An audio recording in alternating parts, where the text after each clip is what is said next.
ہجرت کے 15 سال بعد مسلمانوں کے دوسرے خلیفہ حضرت عمر رضی اللہ تعالیٰ عنہ نے مغیرہ بن ابی العاص کی سربراہی میں اسلامی لشکر بحرین سے دیبل بھیجا۔ اس وقت دیبل کا حکمران چچ بن سلائی تھا اور چچ کی طرف سے دیبل کا گورنر سامہ بن دوائی تھا۔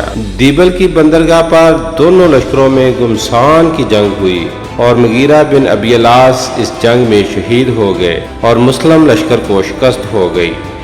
اس کے بعد 38 ہجری میں حضرت علی رضی اللہ تعالیٰ عنہ نے تاثر بن زور کو لشکر کا امیر بنایا اور انہیں برج اور کوہ پایا کے ذریعے ہندوستان میں داخلے کا حکم دیا۔ وہ جہاں بھی پہنچے فتح سے ہمکنار ہوئے۔ یہ لشکر فتح کے جھنڈے گاڑتا ہوا مکران تک پہنچ گیا۔ اسی دوران حضرت علی رضی اللہ تعالیٰ عنہ کی شہادت ہو گئی اور حضرت معاویہ بن ابو سفیان مسلمانوں کے خلیفہ بن گئے۔ حضرت امیر معاویہ رضی اللہ تعالیٰ عنہ نے 4000 سواروں کا لشکر عبداللہ بن سوار کی سربراہی میں ہند میں کیکانہ کی طرف روانہ کیا۔ اس لشکر کو بھی شکست ہوئی اور بچے کچے سپاہی مکران لوٹ آئے۔ حضرت معاویہ نے مکران کی حکمرانی سنان بن سلمہ الہندی کو دی، لیکن 2 سال بعد راشد کو مکران کا گورنر بنا دیا گیا۔ راشد سیستان میں برج کے قریب ایک جنگ میں شہید ہو گیا اور مکران کی حکمرانی دوبارہ سنان بن سلمہ الہندی کے پاس آ گئی۔ 61 ہجری میں مکران کی حکمرانی منظر بن جارود بن بشر کے پاس آ گئی، لیکن جلد ہی وہ طبعی موت مر گیا اور حکمرانی اس کے بیٹے حکم بن منظر کے پاس چلی گئی۔ جب خلافت عبد الملک بن مروان کے پاس آ گئی تو اس نے ہند اور سندھ کے معاملات حجاج بن یوسف کے حوالے کر دیے، جس نے سعید بن اسلم کو مکران کا گورنر مقرر کر دیا۔ سعید بن اسلم کو عبداللہ بن عبد الحلیم العافی اور محمد بن معاویہ العافی نے قتل کر دیا اور خود مکران کے حکمران بن کر بیٹھ گئے۔ جب حجاج کو خبر ہوئی تو اس نے اپنے ایک آدمی کو بھیجا جس نے سلمان العافی کو قتل کر کے اس کا سر سعید کے گھر بھیج دیا اور باقی ماندہ العافی سندھ کے راجہ طاہر بن چچ کے پاس پناہ گزین ہو گئے۔ جب خلیفہ ولید بن عبد الملک بن مروان کا دور آیا تو اس نے مکران محمد بن عبد الملک کے حوالے کر دیا، جس نے بڑے احسن طریقے سے مکران کی حکومت چلائی۔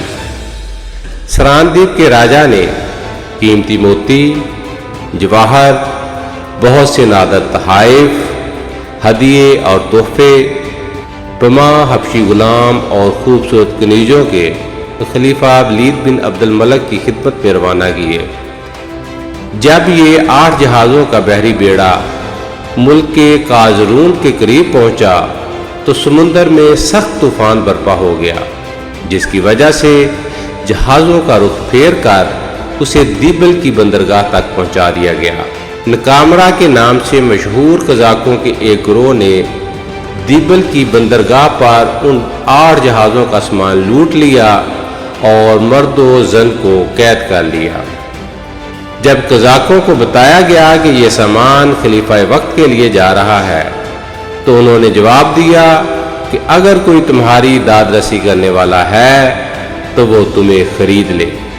یہ سن کر گرفتار عورتیں خلیفہ وقت اور حجاج بن یوسف سے مدد کے لیے پکارنے لگی۔ جو لوگ گرفتاری سے بچ گئے انہوں نے جہازوں کے لٹنے کا قصہ اور عورتوں کی چیخ و پکار حجاج بن یوسف تک پہنچائی۔ چونکہ دیبل کی حکمرانی طاہر بن چچ کے پاس تھی، اس لیے حجاج بن یوسف نے راجہ طاہر کو خط لکھا اور اپنے سامان اور مرد و زن کی حوالگی کا مطالبہ کیا، جس پر طاہر نے جواب دیا کہ یہ بہت طاقتور قزاق ہیں اور میں ان کا مقابلہ نہیں کر سکتا۔ یہ جواب سن کر حجاج نے بدیل ابن تحفہ کو لشکر کے ساتھ دی پر روانہ کیا۔ بدیل دیبل کے لشکر سے نبرد آزما ہوا اور جب فتح کے قریب پہنچ گیا تو راجہ داہر کا بیٹا جے سینا 4000 سواروں، اونٹوں اور ہاتھیوں کے ساتھ حملہ آور ہو گیا۔ گمسان کارن پڑا۔ ہاتھیوں کے چنگاڑنے سے بدیل کا گھوڑا بدکنے لگا۔ بدیل نے اپنے امامے سے اس کی آنکھیں باندھ دی اور حملے جاری رکھے اور تقریباً 80 مردوں کو اپنی تلوار کے گھاٹ اتار کر خود بھی شہید ہو گیا اور مسلمان لشکر شکست سے دوچار ہوا۔ اس کے بعد اب مارکے کا وہ حصہ شروع ہوتا ہے جس نے سندھ کو باب الاسلام بنایا۔